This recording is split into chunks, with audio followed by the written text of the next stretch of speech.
Oi, pessoal! Vamos dar continuidade aos nossos vídeos? Então, é uma estratégia da Secretaria Municipal de Educação de Piraquara de que a gente, então, venha a cada mês, a cada semana, aliás, né, conversando sobre vários temas para passarmos juntos pela pandemia do Covid. Sou a Andréia Vismec Costa Biazar, psicóloga escolar educacional. Atuo lá pela Secretaria. Pessoal, hoje o tema então está voltado aos coleguinhas professores, meus colegas profissionais todos que estão em home office, em teletrabalho, porque o tema é esse: os desafios do home office. E são muitos, porque não era uma atividade que tínhamos facilidade, não tínhamos esse hábito. O nosso trabalho era totalmente outro, era presencial com as crianças nas instituições. E agora em casa, em teletrabalho, à distância, remoto, isso então é um novo hábito a ser criado, precisa ser treinado e leva-se um tempo. Da mesma forma que muitos de nós não tinha acesso às tecnologias ou não sabia lidar com algumas ferramentas, estamos tendo que aprender.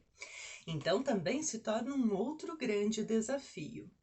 É, Outros desafios vêm junto porque muitos de nós em home office estamos com filhos em casa, tem que monitorá-los, tem que acompanhar as atividades remotas deles. Outros desafios são assim vários adultos na casa que todos estão em home office. Passamos às vezes com adultos em casa que estão desempregados. A falta da água é um outro desafio que atrasa nossas tarefas domésticas, e daí esse é outro desafio, porque além de a gente trabalhar, tem que cozinhar, tem que limpar, tem que fazer as atividades domésticas, então é tanta coisa junto que por isso que se torna um grande desafio em meio a uma pandemia. E é um desafio para todos nós, não é só para um ou para outro. Eu tenho conversado com muitas pessoas sobre isso e eu tenho visto que cada um coloca um ponto. Ah, para mim é difícil lidar com as crianças, para mim é difícil lidar com as tarefas domésticas, para mim é difícil as tecnologias. Então, para cada um vai ser um ponto, né? Existe uma técnica chamada Getting Things Done, que está em inglês e que em português a tradução é Resolva problemas de uma vez, é do David Allen, e ele sugere que, em primeiro lugar, façamos uma captura. Então, eu venho trazer essas estratégias e técnicas que eu estudei para ajudar na tarefa de home office e teletrabalho, para a gente se organizar melhor. Nesta primeira atividade de captura, nós vamos escrever, registrar tudo o que temos para fazer e para lembrar. Pode ser numa agenda, num planner, num quadro, num bloquinho de anotações, aonde para você funcionar melhor. Eu funciono muito bem com agenda porque a minha letra é enorme, é muito grande, então um planner não serve para mim.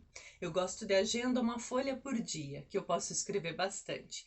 E ali nós vamos colocar todas as dimensões da nossa vida, profissional, pessoal. No meu caso, eu anoto as coisas de servidora pública, do consultório particular e da minha vida pessoal. Quem tem filhos vai colocar as atividades dos filhos também para abarcar tudo que tem para lembrar ali, conforme o dia. É legal estar alimentando à medida que entram novas datas, novos compromissos. Receber um WhatsApp com uma nova reunião, já alimente. Isso tem que ser alimentado constantemente. O segundo ponto ele chama de esclareça. Escreva bem certinho o que é para fazer para você não perder tempo adivinhando depois. Ai, o que eu quis dizer com isso? Ai, nem lembro mais. E aí aumenta a sua produtividade.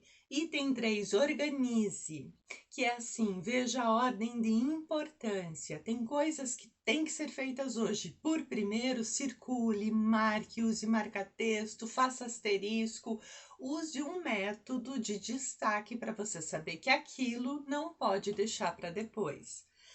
Reflexão é o item 4. Ele sugere que a gente faça coisas imediatamente e nem coloque na lista, que tem coisas que podem ser feitas em 2 minutos e você não vai perder tempo. E por último, ele chama o item de envolva-se, que é assim, envolva-se de um jeito que você termine aquelas tarefas e tire da lista, riscando, circulando, apagando, o método que você vai usar. Por que tirar e linkar que você já terminou, te motiva. Nossa, como eu fui produtivo. Então, isso aumenta a motivação. Fazer isso todo dia, 20 minutinhos no final do dia anterior, vendo a agenda do dia seguinte, é muito favorecedor. Analise conforme a rotina da sua casa e da sua vida. No dia seguinte, você tem médico de manhã, por exemplo, você só vai fazer o teu teletrabalho à tarde. De tudo que você tinha para fazer e anotou, vai dar conta? Não é muita coisa? Será que tem algum item que você pode jogar para outro dia? Outro exemplo, você já sabe que os seus filhos funcionam melhor fazendo atividade remota pela manhã, você já percebeu isso?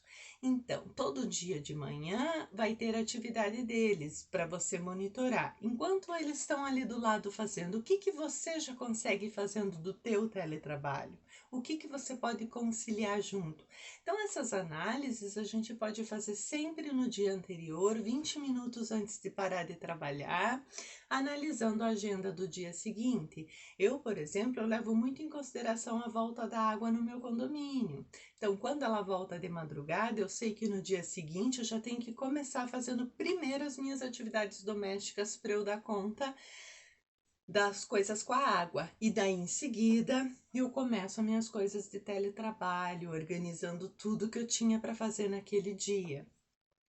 É importante também criar um hábito e uma rotina de acordar todo dia no mesmo horário e colocar todos da casa nesse esquema. Não estamos de férias e a gente prepara os filhos para entender isso também.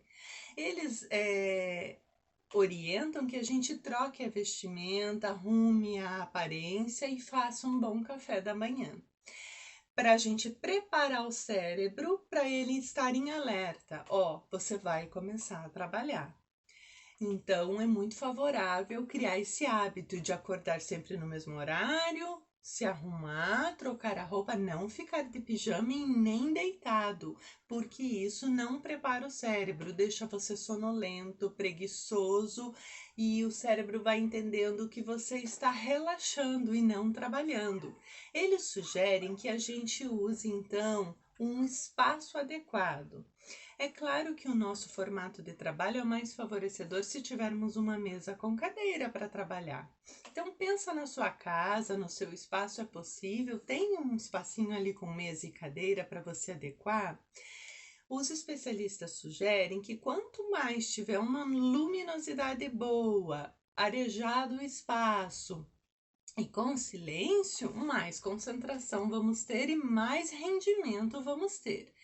Eu já sei, por exemplo, que à tarde no meu condomínio o barulho é assim infernal, porque tem criançada brincando, os vizinhos resolvem fazer reforma, é sempre no período da tarde, assim que é o pior momento de barulho. Então, quando eu preciso gravar vídeos ou ter maior silêncio, eu sempre procuro pensar na manhã ou na noite, quando eu volto do meu consultório. Então, a gente tem que ir adequando algumas coisas conforme a nossa vida, conforme é a nossa rotina.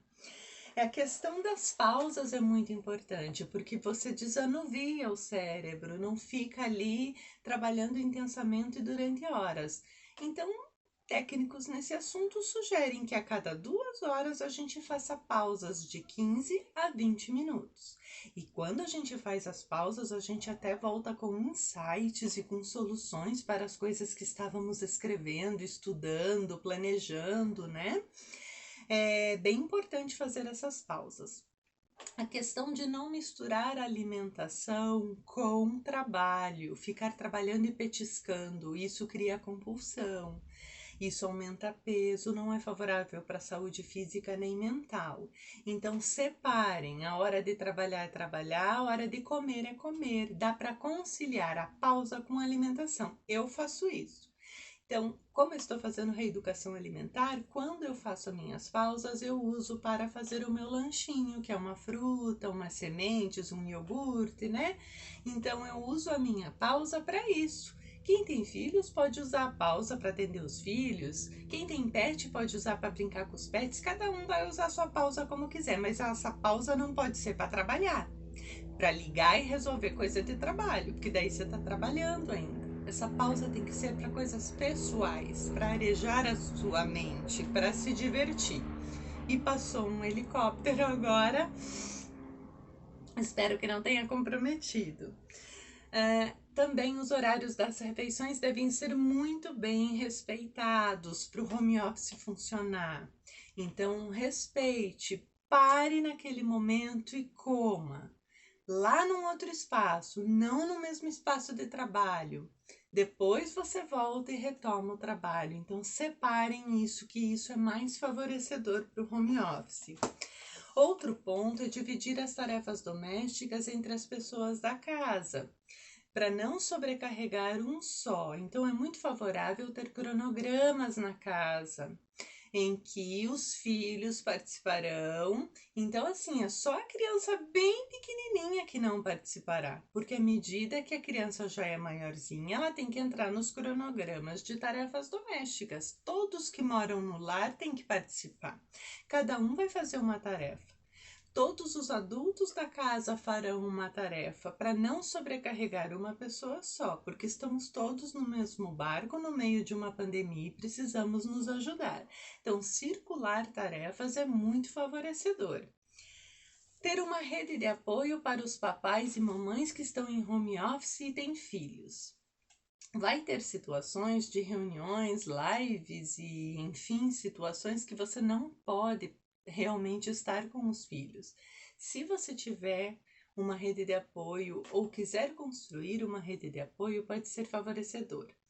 É o seguinte, pensar se tem um adulto, um vizinho, uma madrinha, uma vovó que more perto, que possa atender, que possa ajudar, que mora no mesmo terreno, que mora na casa do lado, que você possa pedir socorro em um momento ou outro, né? Em que realmente você precise. Eu acompanho um papai que trabalha muitos anos com home office e ele dá algumas dicas bem legais. Ele construiu com os filhos uma placa de reunião. Então ele faz os filhos participarem, o pequenininho faz desenhos e o maior escreve. Eles constroem aquela placa e aí quando ele pendura a placa, que não é toda hora, é só naquele momento que realmente ele não pode ser interrompido. Os meninos respeitam. Então, eles construíram junto, participaram do processo e aí funcionou. Eles internalizaram. No início, eles interrompiam, mas hoje isso já está constituído. Outro exemplo que ele dá são as reuniões no final do dia, onde todos sentam e vão discutir o que não deu certo no dia do home office na pandemia e o que deu certo e o que a gente pode melhorar para o dia seguinte. Outra sugestão, então, é assim, quando a gente está empacado no trabalho, estressado, com problemas desafiadores, a gente pode escrever sobre isso. Quando a gente escreve sobre isso, desafoga e acaba enxergando soluções. Ou então fazer aquelas pausas que a gente já falou hoje. Quando a gente volta com a mente mais fresca. Outra sugestão que eles dão são as conexões reais, porque a gente está muito no virtual, trabalhando muito com tecnologia. É celular, é computador, é live, é vídeo. Então é muito interessante a gente tentar fazer conexões reais. É claro que não podemos agora estar nos vendo e fazendo reuniões, aglomerações, mas assim, não use só o WhatsApp, telefone e ouça vozes das pessoas, faça vídeos com as pessoas que você gosta. Então é importante ver e ouvir também, não só ficar assim muito distante nas redes sociais ou então no WhatsApp. A questão do offline é bem importante, né? A gente tá sempre online. Então, eles sugerem que a gente tire o sábado ou domingo para desligar tudo, fica offline. Você não vai acessar nada, não vai assistir vídeo, não vai usar o WhatsApp, não vai entrar nas redes sociais. Se para você é muito difícil fazer isso, comece com horinhas. Então por 1 hora eu vou desligar hoje, amanhã por 2. Né? Então, é sugerido que no sábado e no domingo a gente tente desligar, porque neste momento a gente está usando demais e isso pode não ser protetivo para a saúde mental. Quero só olhar para ver se eu não esqueci de falar nada, né, do nosso bate-papo de hoje. Pessoal, então era isso. Eu espero ter contribuído com essas estratégias, espero ter, né, ajudado, que a gente possa, então, a cada dia se adaptar com esses desafios de home office, aprendendo novas coisas. Um grande abraço e até nossa próxima conversa.